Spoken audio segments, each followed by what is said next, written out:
बहुत बहुत धन्यवाद। आप सब लोग यहाँ विराजमान संत महात्मा बुजुर्ग, मेरे भाई, बड़े छोटे बुजुर्ग जितने भी हैं, सबको मेरी तरफ से नमस्कार।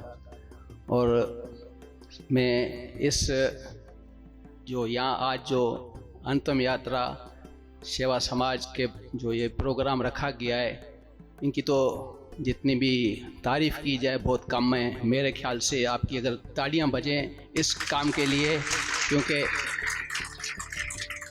ये वो ऐसा काम करने जा रहे हैं जो कर रहे हैं पहले से। अंतिम यात्रा, अंतिम का मतलब हम जब संसार छोड़ के जाते हैं तब कितनी कठिनाई होती है, कितनी उस घर फैमिली को ज़रूरत होती है इन सब चीज़ों की। क्योंकि जब इंसान पैदा होता है तो मेरे ख्याल में सबको पता होता है कि वो कब पैदा होने वाला है, कब इस संसार में आने वाला है। आजकल तो इतना माहौल है कि आजकल दिन और टाइम भी बता देते हैं कि आपका कब ये पैदाइश होने वाली है, तो एक पता चलता है कि हाँ ये घर में बच्चा खुशी आने वाली है। लेकिन जब इंसान यहाँ संसार छोड़ के जब भगवान के चरणों में जाता है तो किसी को पता नहीं होता है, ये अभी टेक्नोलॉजी नहीं आई है। तो आप जानते हैं कि यहाँ हमारे कितने लोग हैं जो गरीब लोग, जितने जो सुबह कमाते हैं शाम को खाते हैं। उनको जब ये घर में अगर इनकी फौतगी या अफसोसनाक ये वाक़या हो जाता है, किसी भी दुनिया को संसार में सबको चलना है, किसी ने भी यहाँ रुकना नहीं है। राजा राम जितने भी दुनिया के, ये रावण भी आए, सारी चीज़ें उनके पास है, लेकिन यहाँ संसार को छोड़ के जाना है। ये तो एक सच्चा सत्य है। तो क्या जब ये आज जो गरीब, जो प्योर मैन, जो सुबह और शाम कमा के खाता है, उसको कितनी तकलीफ़ होती होगी जब उसके घर में कोई ऐसी घटना घट जाती है अचानक से, क्योंकि वो अचानक ही होता है। मौत तो यही है कि अचानक। तो ये जो यात्रा, अंतिम यात्रा जो इन लोगों ने लॉन्च की हुई है, लोगों को ये फैसिलिटीज़ कर रहे हैं, ये बहुत बड़ा कार्य है। ये इस कार्य से मतलब जैसे आप खुशी होती है, आप अगर बच्चे की शादी कराते हैं या वो खुशी पैदा करते हैं, उसकी आप मिठाइयाँ बांटते हैं, तो वो एक आपको अपना मसला है आपका, वो आप करें या ना करें। लेकिन यात्रा जब अंतिम यात्रा हो, इसको ज़रूर आपको लेके जाना है अपने शमशान घाट पे। लकड़ी की ज़रूरत, गाड़ी की ज़रूरत, घर में मेहमान आए उनके खाने की ज़रूरत, अपने बहन भाई जितने भी आते हैं उनको ज़ाहिरी फैसिलिटी करने की ज़रूरत होती है। लेकिन तब उनके पास इस समय कुछ नहीं होता है। जो सुबह शाम कमा ले उसकी हालत क्या होगी, वो कितनी परेशानी से गुजर रहा होगा। तो इस वक्त में क्या होता है, या तो अपने सदस्य जो आते हैं वो थोड़ा बहुत कुछ उसको साथ दे, मदद करें, लेकिन कितनी करेंगे।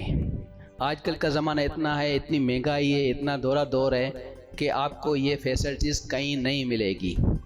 किसी भी एक व्यक्ति को किसी घर में हो तो 20,000 कम से कम उसको चाहिए, तब ये संसार से उसको अपनी यात्रा कराने ले जाए। लकड़ी, गाड़ी और ये इतने कम से कम उसको चाहिए। जब वो सुबह शाम कमाने वाला है तो उसके पास क्या होगा बेचारे के पास, तो कहाँ जाएगा। आखिर उसको तो अपने सदस्य को तो ले जाना है ना। ये यात्रा तो ये तो हर हालत में करनी है। खुशी का तो ये काम है नहीं कि आपने ऐसे कर दिया, उसको तो ले जाना है। तो आप कहीं ना कहीं इसी तरह के लोगों पे जाएंगे मजबूर होकर।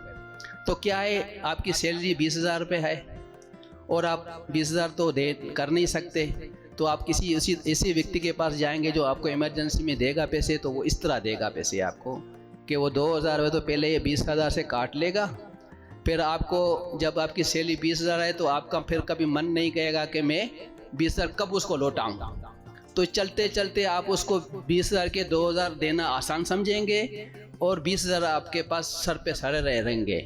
वो आपकी पता नहीं कितनी आयु निकल जाए उसको देते देते, तो आपकी ज़िंदगी पूरी ख़त्म हो जाएगी। आप उसको 2,000 देते देते रहेंगे। तो ये बहुत बड़ा कार्य है कि आपको ये प्रोवाइड कर रहे हैं कि आप लकड़ी, अगर किसी को ज़रूरत है उस संसार में, अगर कि गाड़ी की ज़रूरत है, आपको किसी मैटर की ज़रूरत है, बहुत सारे मरने में काम होते हैं। तो ये अंतिम यात्रा सेवा समाज ये बहुत काम कर रही है हमारे समाज में।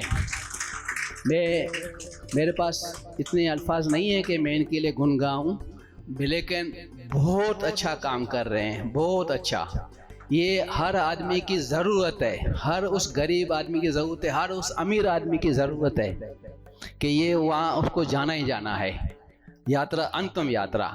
खुशी के काम सब करते हैं, लेकिन ये गमी के काम में कोई नहीं करता है। आप समझेंगे कभी किधर चले जाओ, बीमार होता है कोई डॉक्टर के पास या हॉस्पिटल में जाता है, तो मेरे ख्याल में कोई भी उसके साथ नहीं देता, खाली पूछने जाता है कैसे तबीयत, कैसे खुश हो, राजी हो, तो कोई उसकी हेल्प नहीं करता है, मदद नहीं करता है। हम कहीं और चले जाते हैं, शादी है, लिफाफा दे दिया, ये कर दिया, पैसे दे दिए उसको, वहाँ मदद नहीं करते उसकी।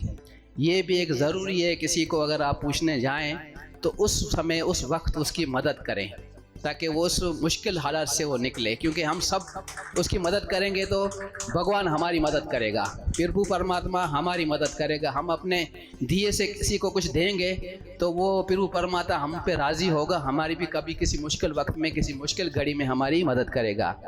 रहा सवाल अभी ये जो यूट्यूब के चैनल पे जो लॉन्च हो रहा है धर्म के कार्य, धर्म की जो बातें होंगी, क्योंकि हमारे सनातन धर्म इतना बड़ा है कि लोग उसको मुश्किल से समझ पा रहे हैं।